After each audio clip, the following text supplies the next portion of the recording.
नमस्कार, के न्यूज में आपका स्वागत है। मैं हूं प्रियंका। आप देख रहे हैं हमारा खास कार्यक्रम 22 का बादशाह।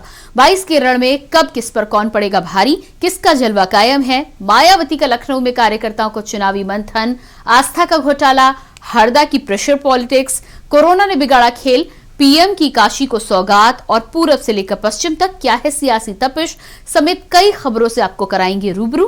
तो चलिए शुरुआत करते हैं हमारे खास कार्यक्रम 22 का बादशाह की। सबसे पहले बात करेंगे हरदा की प्रेशर पॉलिटिक्स की। पूर्व सीएम हरीश रावत ने फिर ट्वीट किया है। ट्वीट कर भाजपा और आप पर निशाना साधा है। ट्वीट पर नमक मिर्च लगाकर दिया जा रहा है बयान। ये कहना है हरीश रावत का।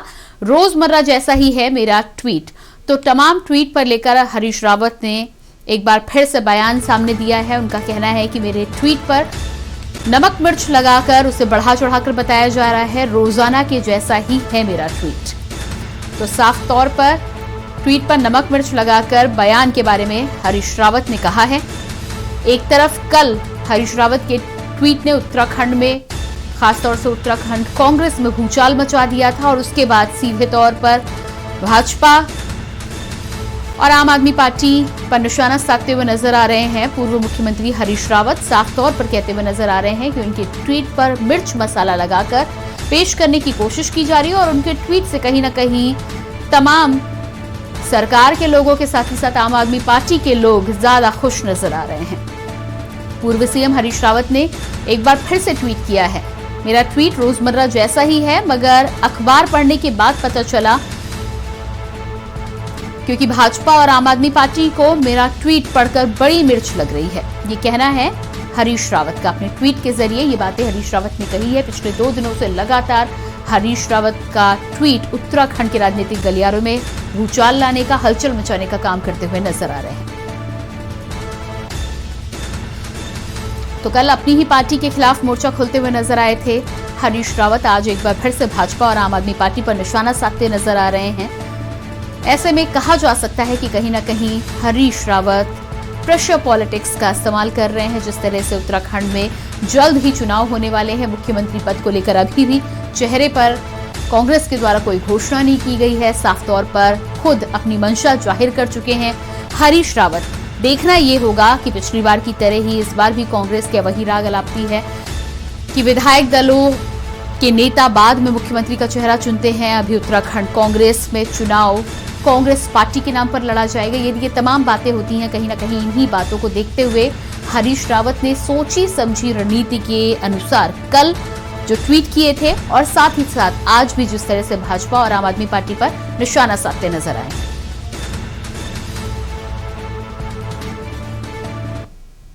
और एक बार फिर से बात करेंगे उत्तराखंड की। उत्तराखंड में विधानसभा चुनाव से पहले राजनीतिक उठापटक तेज हो चुकी है। एक तरफ जहां दूसरे राजनीतिक दल चुनाव की तैयारियों में लगे हैं, तो वहीं दूसरी ओर कांग्रेस मुसीबतों का सामना कर रही है।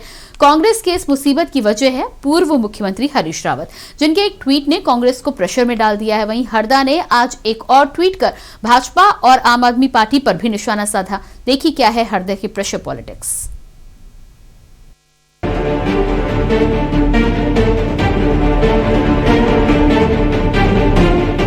उत्तराखंड में विधानसभा चुनाव से पहले कांग्रेस प्रेशर पॉलिटिक्स झेल रही है। ये प्रेशर पूर्व मुख्यमंत्री हरीश रावत के ट्वीट से बढ़ा है।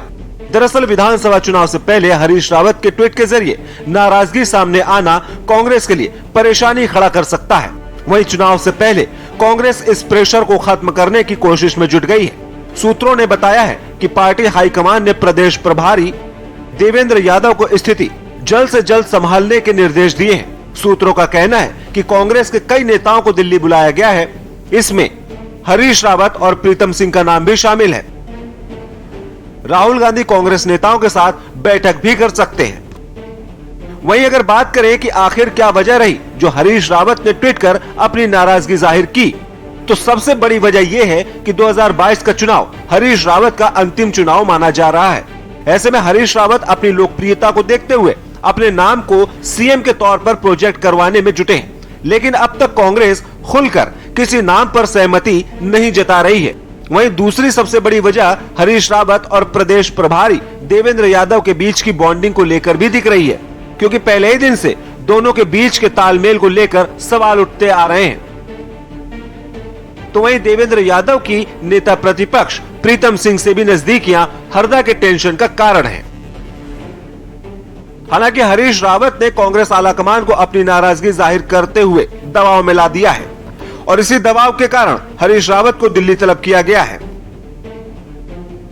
क्योंकि कांग्रेस चुनाव से पहले यह कतई नहीं चाहेगी कि भाजपा इस मामले को मुद्दा बनाए और पंजाब जैसे हालात तो कांग्रेस बिल्कुल पैदा नहीं होने देना चाहती। अब देखना यह है कि दिल्ली में हाईकमान क्या बातचीत कर स्थिति संभाल पाती है। इलेक्शन डेस्क के न्यूज इंडिया।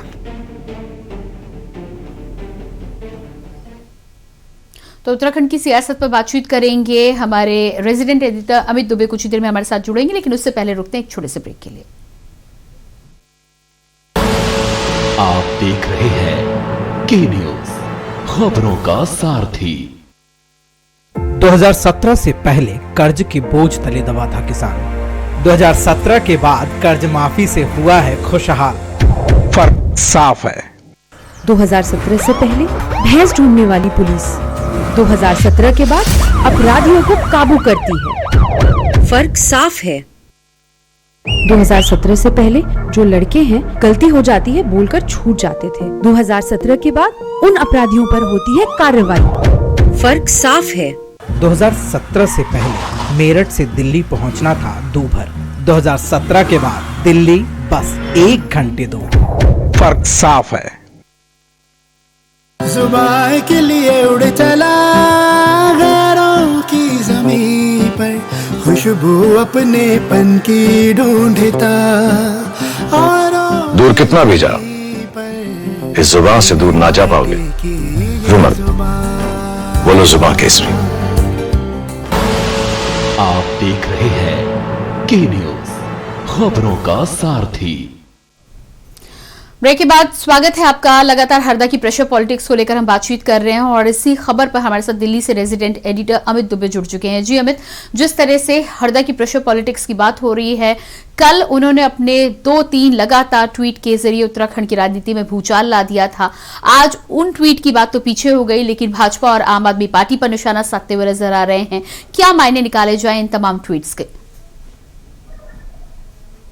देखिए, सबसे बड़ी चीज इसमें कोई दो राय नहीं है कि हरीश रावत की प्रेशर पॉलिटिक्स है और खासतौर पे उत्तराखंड मुख्यमंत्री के बाद जिस तरह से हरीश रावत सक्रिय भूमिका निभा रहे थे, न सिर्फ उन्हें पार्टी में एक महासचिव की अहम भूमिका दी गई बल्कि आसाम का प्रभारी बनाया गया, पंजाब का प्रभारी बनाया गया। यहाँ तक जो है हरीश रावत अपने आप को एक्टिव महसूस कर रहे थे और इस बात पे भी उनका ध्यान नहीं था कि आखिरकार उत्तराखंड की राजनीति उन्हें कौन सा पद मिलेगा और किस तरह की उनकी भूमिका होगी। हालांकि कांग्रेस की तरफ से आज भी हरीश रावत के रूप में ही कांग्रेस पास एक बड़ा चेहरा उत्तराखंड में मौजूद है, इसमें कोई दो राय नहीं। और ये बात हरीश रावत भी जानते हैं और यही बड़ी वजह है, चाहे उनके ट्वीट लेके हो, तमाम कांग्रेसी खासतौर पर चाहे कैप्टन अमरिंदर सिंह जो कि पंजाब के मुख्यमंत्री है, उनके बयान की बात करें, किस तरह से तमाम टिप्पणियां जो है सामने निकल के आने लगी। लेकिन अब क्योंकि पंजाब का जो प्रभार खासतौर पर हरीश रावत के पास था वो भी ले लिया गया, तो ऐसे में कहीं ना कहीं हरीश रावत को लग रहा है कि पार्टी उन्हें नजरअंदाज कर रही है। पार्टी में जो उनकी सक्रिय भूमिका थी, पार्टी जिस फ्रंट लाइन पे उन्हें रख रही थी, अब पार्टी ने कहीं ना कहीं बैकडोर में डाल दिया है। और इस तरह चीजें जो हरीश रावत अमूमन दिल्ली के AICC ऑफिस 24 अकबर रोड में मोस्टली मौजूद रहते थे, वो मौजूद नहीं रहते हैं जब से खासतौर पे पंजाब से उनसे प्रभार वापस लिया गया। और ऐसे में अब उत्तराखंड में चुनाव है, तो चुनाव से पहले जिस तरह से हरियाणा में खासकर हुआ था, भूपिंदर सिंह हुड्डा की अगुवाई में चुनाव लड़ा गया था और कांग्रेस ने बिल्कुल लास्ट मोमेंट पे ये कहा था कि भूपिंदर सिंह हुड्डा की अगुवाई में हरियाणा का चुनाव लड़ा जाएगा और पार्टी ने बहुत अच्छा प्रदर्शन किया और उस प्रदर्शन के बाद ये भी कहा गया कि आला कमान ने कहीं ना कहीं भूपिंदर सिंह हुड्डा को लाने में देरी कर दी। तो ये तमाम चीजें जो है वो हरीश रावत के जहन में होगी, इसलिए हरीश रावत को भी अब लगता है कि उत्तराखंड में खासतौर पे कांग्रेस को उन्हें सीएम कैंडिडेट घोषित कर देना चाहिए। अगर कांग्रेस में सीएम कैंडिडेट घोषित करती है तो वो अपने हिसाब से उत्तराखंड में काम कर सकते हैं, अपने हिसाब से नीतियों को आगे बढ़ा सकते हैं। और जो गुटबाजी हमेशा जो उत्तराखंड में नजर आती है तमाम पार्टियों में, हालांकि कांग्रेस में अनोखी नहीं है, अन्य पार्टियों में भी आती है, लेकिन खासकर जो कांग्रेस में गुटबाजी नजर आती है उसे भी हरीश रावत जो है टैकल कर पाएंगे। जी बिल्कुल। तो जिस तरह से हरीश रावत लगातार प्रेशर पर प्रेशर बनाने की कोशिश कर रहे हैं और जिस तरह से पुराने नतीजों की यदि बातचीत की जाए अलग अलग राज्यों में, ऐसे में हरीश रावत की जो कोशिश है, क्यों आला कमान की तरफ से कोई निर्णय सामने नहीं आ रहा है, क्यों आखिरी समय का अभी भी इंतजार किया जा रहा है? देखिए, दो बड़ी वजह। जब हरीश रावत मुख्यमंत्री हुआ करते थे तो उस दौरान भी किशोर उपाध्याय कांग्रेस के प्रदेश अध्यक्ष थे, और ऐसे में जग जाहिर था कि किस तरह किशोर उपाध्याय और हरीश रावत के बीच लगातार पूरे जब तक सरकार रही, पूरे सरकार के दौरान टकराव सामने आता रहा। कई बार हरीश रावत और किशोर उपाध्याय को दिल्ली तलब किया गया। खुद सोनिया गांधी ने बैठक की, अंबिका सोनी जो कि उस समय की प्रभारी थी वो लगातार दोनों को समझाने की कोशिश कर रही थी, लेकिन पूरा संघर्ष जो है वो इसे लेके खासतौर पे बना रहा। और खासतौर पर जब राज्यसभा का चुनाव था, प्रदीप टम्टा को जब प्रत्याशी बनाया गया तो ये बात भी जो प्रदेश अध्यक्ष किशोर उपाध्याय थे उन्हें अच्छी नहीं लगी। तो उन्होंने साफ तौर पे उनका कहना था कि कांग्रेस कहीं ना कहीं हरीश रावत को ज्यादा प्रेफरेंस दे रही थी। हालांकि आला कमान जो है अपनी तरफ से सामंजस्य बिठाने की कोशिश कर रहा था। और अब जब गणेश गोदियाल को प्रभार मिला है, खासतौर पर देवेंद्र यादव जो है वो प्रभारी बनाए गए हैं, तो उसके बाद हरीश रावत की भूमिका कहीं पे नजर नहीं आती। उत्तराखंड का बड़ा चेहरा जरूर हरीश रावत है, सक्रिय भूमिकाएं भी निभाते हैं, लेकिन जो प्रोजेक्शन होता है खासतौर पे पार्टी का, या जो प्रोजेक्ट चेहरा होना चाहिए, उस तरह से हरीश रावत को तरजीह नहीं दी जा रही। और यही बात कहीं ना कहीं हरदा को खटक रही है। और मुझे लगता है तो जल्द कुछ जी बिल्कुल अमित, इस तमाम जानकारी के लिए बहुत बहुत शुक्रिया। तो लगातार हरदा की प्रेशर पॉलिटिक्स को लेकर उत्तराखंड में भूचाल मचा हुआ, देखना ये होगा कि आला कमान के तलब करने के बाद अब आगे क्या कुछ फैसला निकलकर सामने आता है।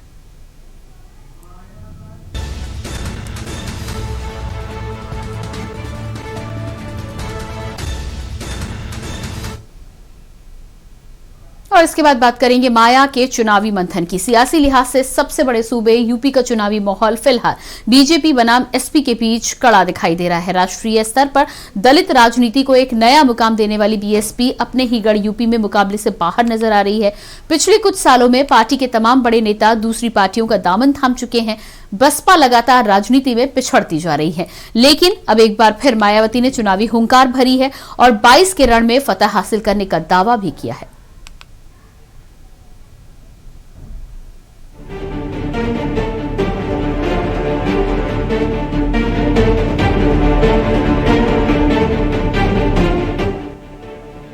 उत्तर प्रदेश में साल 2022 में होने वाले विधानसभा चुनाव को लेकर सभी राजनीतिक दल अपनी अपनी रणनीतियों के दम पर सरकार बनाने का दावा कर रहे हैं। इसी बीच गुरुवार को बसपा सुप्रीमो एवं यूपी की पूर्व मुख्यमंत्री मायावती ने पार्टी के पदाधिकारियों के साथ बड़ी बैठक की। बसपा सुप्रीमो मायावती ने प्रेस कॉन्फ्रेंस में कहा कि उत्तर प्रदेश की जनता अब परिवर्तन चाहती है। झूठे माहौल बनाने वाले राजनीतिक दलों से सावधान रहने की जरूरत है। उन्होंने दावा किया कि प्रदेश में अब बसपा की सरकार बनने वाली है। बैठक में मायावती ने प्रदेश के सभी मुख्य सेक्टर प्रभारियों के साथ प्रदेश के 75 जिलों के जिलाध्यक्षों को बुलावा भेजा था। सूत्रों के मुताबिक मायावती ने प्रदेश की जमीनी हकीकत का पता लगाने के लिए इस बैठक को आयोजित करवाया था। बता दें कि विधानसभा चुनाव को लेकर अभी तक मायावती के दौरे और रैलियां शुरू नहीं हुई हैं। मायावती ने साथ ही सरकार पर भी जमकर हमला बोला। मायावती ने जमकर प्रहार करते हुए कहा कि चुनावी रैलियों में भाजपा मतदाताओं से झूठे वादे कर रही है। ये बस शिलान्यास और घोषणाएं कर रही है। भाजपा बस लालच दे रही है। ऐसे दलों से सावधान रहने की आवश्यकता है। इस बार चुनाव में बीजेपी 300 से ज्यादा सीटें जीतने वाली है, तो इसमें अभी कोई ज्यादा दम हमें नजर नहीं आता है। वरना फिर ये पार्टी चुनाव होने से कुछ समय पहले यहाँ आए दिन ताबड़तोड़ असंख्य घोषणाएं, शिलान्यास एवं अधकच्चे कार्यों के उद्घाटन व लोकार्पण आदि नहीं करती। साथ ही ये पार्टी अपने केंद्रीय नेताओं व केंद्र सरकार के वरिष्ठ मंत्रियों को भी अब यहाँ थोक में नहीं भेजती। इनके साथ साथ यूपी सरकार के मुख्यमंत्री एवं मंत्रियों व पार्टी के वरिष्ठ नेताओं को भी एक एक जिले में फिर कई बार नहीं जाना पड़ता, तथा न ही इनको चुनाव घोषित होने से कुछ समय पहले यहाँ प्रदेश की जनता को व छात्रों आदि को भी किस्म के लालच आदि नहीं देने पड़ते। यदि यही स्थिति हमें काफी कुछ सपा व अन्य विरोधी पार्टियों की भी देखने के लिए मिल रही है। 2022 चुनाव के लिए बसपा के द्वारा नामों को अंतिम रूप दिया जा चुका है। उन्हें विधानसभा प्रभारी के तौर पर घोषित किया जा रहा है। उत्तर प्रदेश की 403 सीटों में से करीब 300 सीटों पर अभी तक बसपा प्रभारी के तौर पर उम्मीदवारों के नाम का ऐलान कर चुकी है। ऐसे ही बाकी सीटों पर भी माना जा रहा है कि जल्द ही नामों की घोषणा होगी। इलेक्शन डेस्क के न्यूज इंडिया। और अब बात करेंगे आस्था का घोटाला की, लेकिन उससे पहले रुकेंगे एक छोटे से ब्रेक के लिए। आप देख रहे हैं के न्यूज, खबरों का सारथी। उत्तर प्रदेश सरकार कोविड-19 के संक्रमण से मृतकों के आश्रितों को 50,000 रुपए की अनुग्रह राशि प्रदान कर रही है। अनुग्रह सहायता राशि के लिए आश्रित अपने जिले के कलेक्ट्रेट स्थित कार्यालय में ऑफलाइन या राहत आयुक्त कार्यालय की वेबसाइट rahat.up.nic.in पर ऑनलाइन आवेदन कर सकते हैं। आश्रित कोविड से मृत्यु का प्रमाण, मृत्यु प्रमाण पत्र और बैंक पासबुक की कॉपी के साथ आवेदन कर सकता है। अधिक जानकारी के लिए rahat.up.nic.in पर लॉगिन करें या राज्य स्तरीय राहत कंट्रोल रूम हेल्पलाइन 1070 पर कॉल करें। हर मुश्किल में साथ, संवेदनशील सरकार। पर ये दिल है कि चख रहा है उन्हीं अल्फाजों का दूर कितना भी जाओ, इस जुबान से दूर ना जा पाओगे।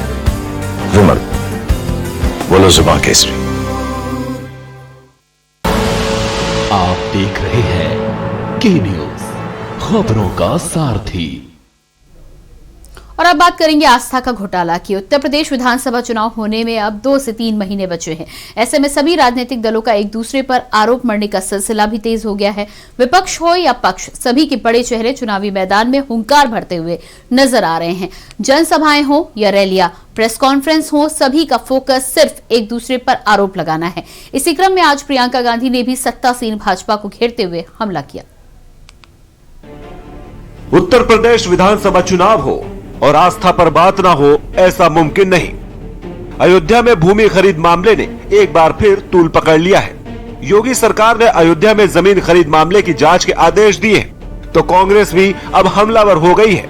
कांग्रेस महासचिव प्रियंका गांधी वाड्रा ने प्रेस कॉन्फ्रेंस की और इसमें घोटाले होने का आरोप लगाया। उन्होंने आरोप लगाया है कि पहले राम मंदिर के चंदे में घोटाला किया गया और अब दलितों की जमीन को हड़पा जा रहा है। देश के तकरीबन हर घर ने, गरीब परिवारों ने, महिलाओं ने जो बचत की थी उसमें से भी सबने चंदा दी है इस ट्रस्ट के लिए। और एक अभियान भी चलाया गया था चंदा इकट्ठा करने के लिए। घर घर गए, चंदा इकट्ठा किया। ये सबकी आस्था है और इस पर आज चोट पहुंचाई जा रही है। दलितों की जमीन जो खरीदी नहीं जा सकती थी वो खरीदी गई है, हड़पी गई है। दूसरा कि कुछ जमीनें जो कम दाम की थी इस तरह से बेची गई कि ट्रस्ट को बहुत ज्यादा पैसों के लिए बेची गई। इसका मतलब है कि जो चंदा का पैसा है उसके साथ घोटाला किया गया है, भ्रष्टाचार किया गया है। प्रियंका गांधी ने कहा कि जमीन का एक हिस्सा 2 करोड़ में किसी रवि मोहन तिवारी को बेचा गया।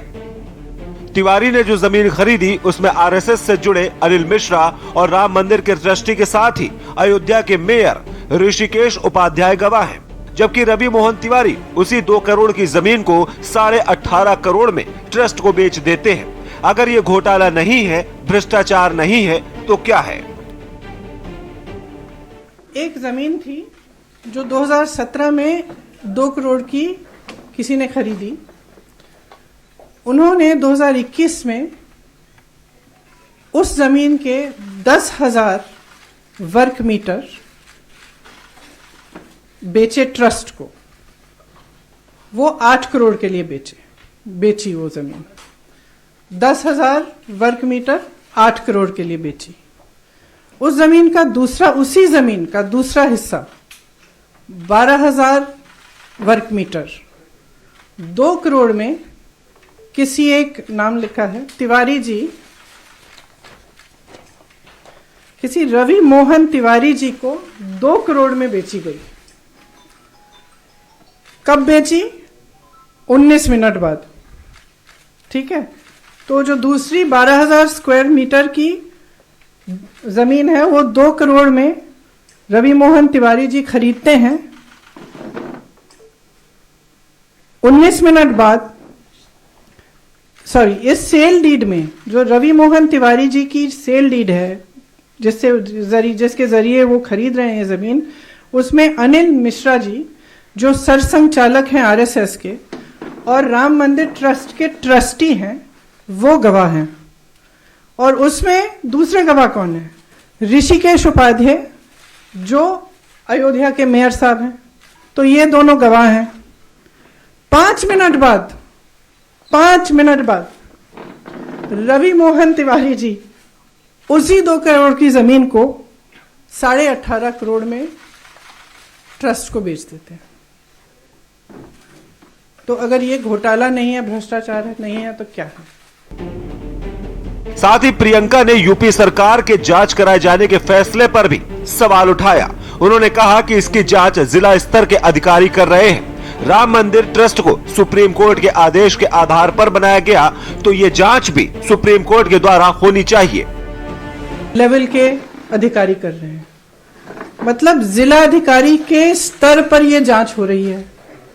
राम मंदिर ट्रस्ट को उच्च न्यायालय के आदेश के आधार पर बनाया गया, तो ये जांच भी उच्च न्यायालय द्वारा होनी चाहिए, क्योंकि जिला अधिकारी के स्तर का इंसान मेयर को नहीं जांच सकता।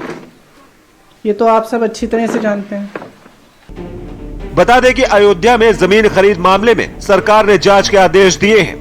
विशेष सचिव राधेश्याम मिश्रा मामले की जांच करेंगे। अयोध्या में कुछ नेताओं, अफसरों और उनके रिश्तेदारों पर जमीन खरीदने के आरोप लगे हैं। सरकार ने 5 दिन में जांच की रिपोर्ट भी मांगी है। एक बार फिर विधानसभा चुनाव से पहले आस्था के नाम पर घोटाले का मामला गर्म हो गया है।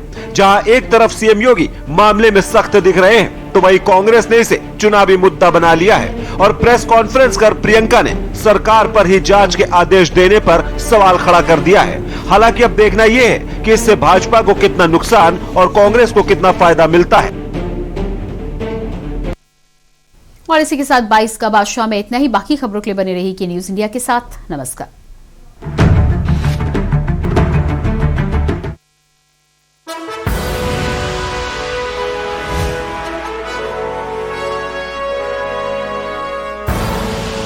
आप देख रहे हैं के न्यूज, खबरों का सारथी। 2025 में जब ये हमारा राज्य जब ये 25 वर्ष का होगा, हम सबकी जिम्मेदारी है कि वो नंबर 1 का उत्तराखंड हो। 19-20 के फेर में ये दुनिया